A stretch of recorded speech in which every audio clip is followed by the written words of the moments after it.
Muitos têm se levantando nos últimos dias para falar que a Bíblia é apenas uma ficção e são histórias contadas que Deus não existe. Levar as coisas pro lado metafórico, se você não levar nada em consideração, qual que é a brisa? Mano, eu creio que a Bíblia é um livro como qualquer outro, como o Chapeuzinho Vermelho. Essa é a minha brisa. Você acha que tá lá foi verdade? Não. Não, a Chapeuzinho Vermelho não foi verdade, eu acho. Não, então, eu Pô, só eu quero... sou, por esse comentário eu sou mais cristão que o Igão. Eu sou mais cristão que o Igão, Caralho, e provavelmente que mano. você também. Provavelmente, mano. Não, mas eu vou acredito falar. que existe base. Eu acho que existe Não, base. tem base, mas é tipo assim, a pessoa não pode pegar a Bíblia como base da vida dela, tá ligado? Não. Eu nem questiono a questão de se é Mas verdade ou se eu não acho é. que Eu acho que tipo- tem muita coisa que não é. Mas não é só, tipo assim, não é só fake. Tá Não, ligado? não, também não Tem quis base dizer- e fundamento só. Eu vou dar um exemplo Também não tosco quis dizer aqui, que só fake. mas tipo, quem tem boca vai a Roma. Sim. É um ditado E no, que é... final, e no final de tudo, você ainda coloca uma coisa muito importante: autodestruição. A gente tá aprendendo, à medida que o tempo vai passando, que nós, como civilização, podemos se autodestruir. Guerra. Igual a gente falou, cara, você dá a louca lá nos caras, A Rússia e a Ucrânia. cara, é 3 minutos, cara, acabou a vida, cara. Acaba a Terra, não acaba, mas boa parte da vida vai acabar. Asteroide, bateu há 66 milhões de anos atrás, acabou com os dinossauros. A Terra já passou por 5 extinções em massa, onde a vida foi eliminada da Terra. Será que não pode ter uma sexta e eliminar a nossa? Aquecimento, mudança climática. Ia e ser tal. muito foda. Beleza, se vai acontecer enquanto eu tô vivo, ia ser muito foda se fosse agora. Assim. Então, aí eu tenho Mas um ao amigo, vivo, sabe que eu tenho um seu amigo cu, que filho, fala? tô Cara? zoando. Eu tenho um amigo que fala assim, cara, tudo isso que você fala é legal pra caramba, mas nós nunca estamos no dia anterior das coisas acontecerem, né? Porque E outra coisa que eu quero perguntar pra você, não sei se você fala sobre isso, mas questão de, tipo assim, você falou de vida e ficou despertando coisas na minha cabeça, tipo assim, caraca, a vida é muito complexo. complexa, não consigo achar uma... Por que a gente existe, como que a gente nasceu. Você, como é você? Você acredita em Deus ou você não acredita? Como que é essa questão pra você? Beleza. Não, eu não acredito em Deus, cara. Não acredito. Não tem problema nenhum com a galera que acredita e nada, mas eu não acredito. Você estudou tanto, você viu que realmente é outra parada. Cara, assim, eu não consigo acreditar em alguém que veio e criou tudo isso e tal, entendeu? Eu acredito mais no acaso, que as coisas acontecem. Igual o Igão falou, mas nós somos, deu tudo tão certinho, né? É um privilégio, pô. É um privilégio, dizer né? que os homens usam uma máscara para esconder o rosto deles. Deus usa uma máscara para se revelar. É que ele é tão grandioso que o jeito dele se mostrar é se escondendo. Aí o Evangelho de João começa assim: no princípio era o Verbo, e o Verbo estava com Deus e ele era Deus. Enachen hologos, kai hologos em proston teon, Nossa, kai mas theos em essa hologos. primeira frase já é insana de complicada. É. Eu só entendi Caio Rologos.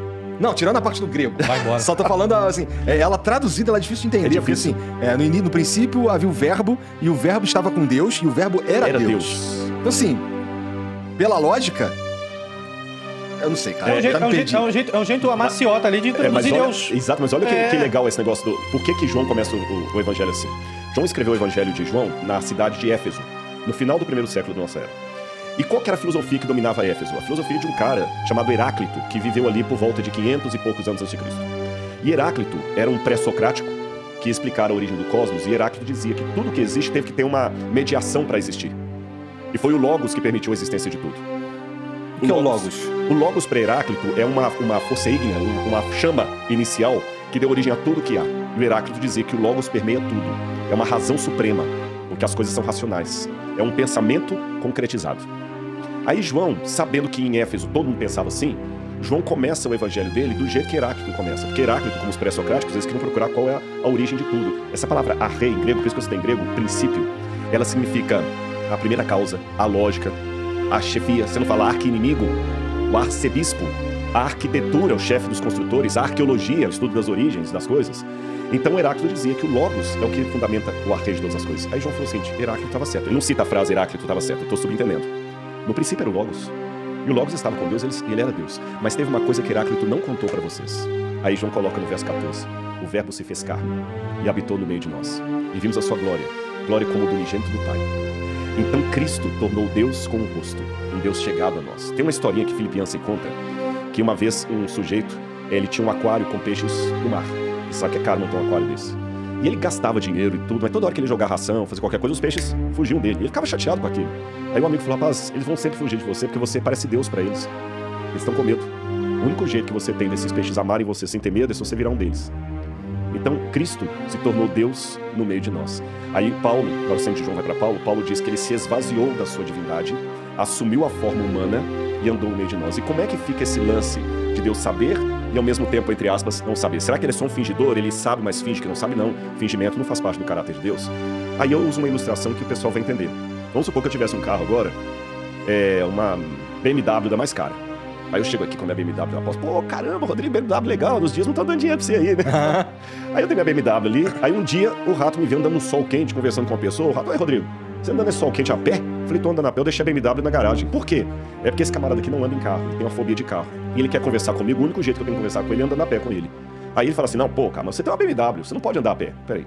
Se eu não posso andar a pé porque eu tenho uma BMW, a BMW que é dona de mim, não sou eu que tô dono dela.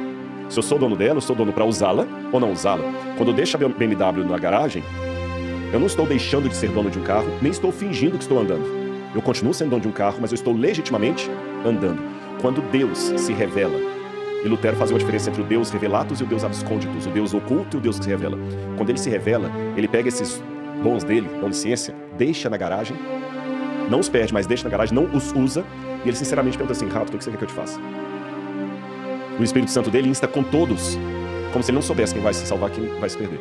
Ele sente falta de mim. E ele se tornou, na barriga de Maria, uma criança, que Maria trocou a fralda, fez cocô, que Maria beijou sem saber que ela estava beijando o Criador do Universo. Nenhuma religião do mundo apresenta um Deus que atende ao paradoxo humano, que ele é ao mesmo tempo Deus abscônditos e revelados. O único segmento que traz essa resposta é o cristianismo. E nesse ponto tem um autor católico, o Karl Rahner, que falava do transcendental sobrenatural, e o Rahner falava o seguinte, já que tem tantas propostas de Deus, eu tenho uma maneira de resolver qual seria o Deus verdadeiro. É simples. Vamos supor que aqui tem vários buracos, de tamanhos e formas diferentes, e fala o seguinte, olha, só existe, vou fazer a propaganda de novo pra você, viu? Só existe um balde da Jeff Coxinhas. Qual buraco que tá correto? Tem tantos buracos aqui, é simples. É só olhar qual tem o formato certo. Formato. Aquele tem um triângulo, é um buraco, mas não é o que preenche. O que tem um quadrado é um buraco, mas não preenche. Só esse aqui, nesse tamanho. Então, ótimo. Agora vamos transferir para o ser humano. Vamos olhar dentro da necessidade humana qual é o formato do vazio com forma de Deus que nós temos. Aí vamos olhar as propostas religiosas, qual que responde. Será que Zeus consegue ser ao mesmo tempo transcendente, infinito e íntimo? Será que os outros deuses que eu preciso citar aí, né? Brahma consegue ser? Não, mas Jesus é ao mesmo tempo Deus e homem. Mas isso, na tua opinião, é o que prova que Deus existe? É a necessidade do ser humano de ter um Deus prova que Deus existe? Essa questão do prova é uma pergunta perigosa. Vou te falar por quê. Primeiro nós temos que falar assim, que tipo de indagação estamos fazendo? Porque mesmo uma prova verdadeira, ela não é absoluta. Em que sentido? O que prova, por exemplo, que a gravidade existe, não funciona se a pesquisa for de cunho psicológico ou filosófico. Você tá entendendo? Da mesma maneira, o que prova a existência do átomo não serve nada para provar a cura do câncer. E assim por diante. E Deus, ele está acima das verificações humanas. Então eu posso dizer, Santo Tomás de Aquino gostava de usar esses argumentos, chamando-os de vias para o conhecimento de Deus. Porque o dia que Deus puder ser provado, ele deixa de ser um axioma e vira um teorema. E se Deus vira um teorema, então ele é provável. Mas se ele é provável, então ele cabe dentro do meu escopo mental. Se ele cabe dentro do meu escopo mental, ele não é grande o bastante para ser Deus. Caralho.